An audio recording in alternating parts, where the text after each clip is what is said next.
We're joined now by the Democratic Senator, the chairman of the Senate Foreign Relations Committee, Senator Bob Menendez. Mr. Chairman, thanks so much for joining us. After the briefing you attended today, one of your colleagues, Democratic Senator Chris Murphy, said there will be new announcements, he said, from the Biden administration soon on transfers of weapons. I wonder what you can share with us on the details of this upcoming announcement. Well, Wolf, I think the administration is doing everything possible to make sure that that which the Ukrainians can use and can get speedily and can put into action quickly is going to either be supplied by the United States or transferred from a neighboring country to continue to help the Ukrainians both deal with air defense questions as well as with all the other elements of Stinger, Javelin, and other lethal equipment. And I think that that will build upon the president's humanitarian announcement today.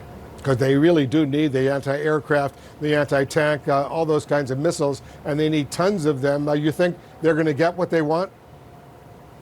I think there is a overwhelming desire by the administration. I think they're working around the clock, from the Secretary of Defense to the Secretary of State to the National Security Advisor, reaching out to different countries, all within the region that can provide them particularly the systems that they know and can operate quickly. Because if we send them a system that they are totally unfamiliar with, the training time alone is not something that they can afford.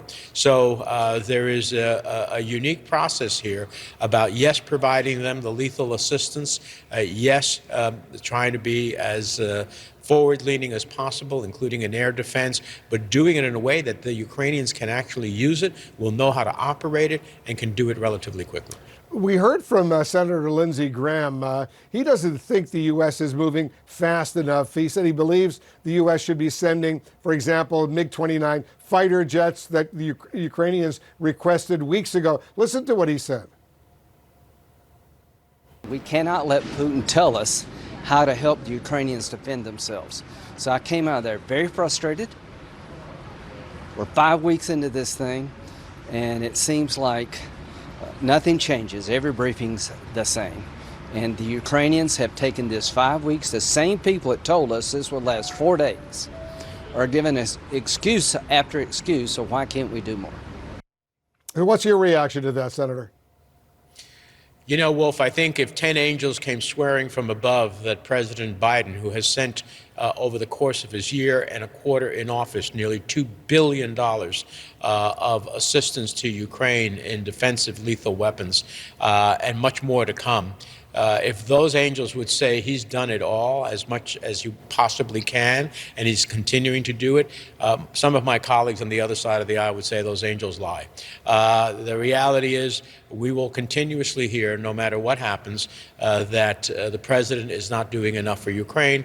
I've now taken it almost as a political talking point, far less grounded in reality than in substance. U.S. officials say they believe Putin is being misinformed as to how poorly the Russian military, at least so far, is performing in Ukraine. How do you square that with what we've seen from Putin thus far? What's your reaction to that? Well, look, I have no doubt when you have a dictatorship, for all intents and purposes, an authoritarian figure that is ruthless, that, saying to that person things are not going well is probably not going to have you keep your job. Being truthful is probably may not keep your liberty intact.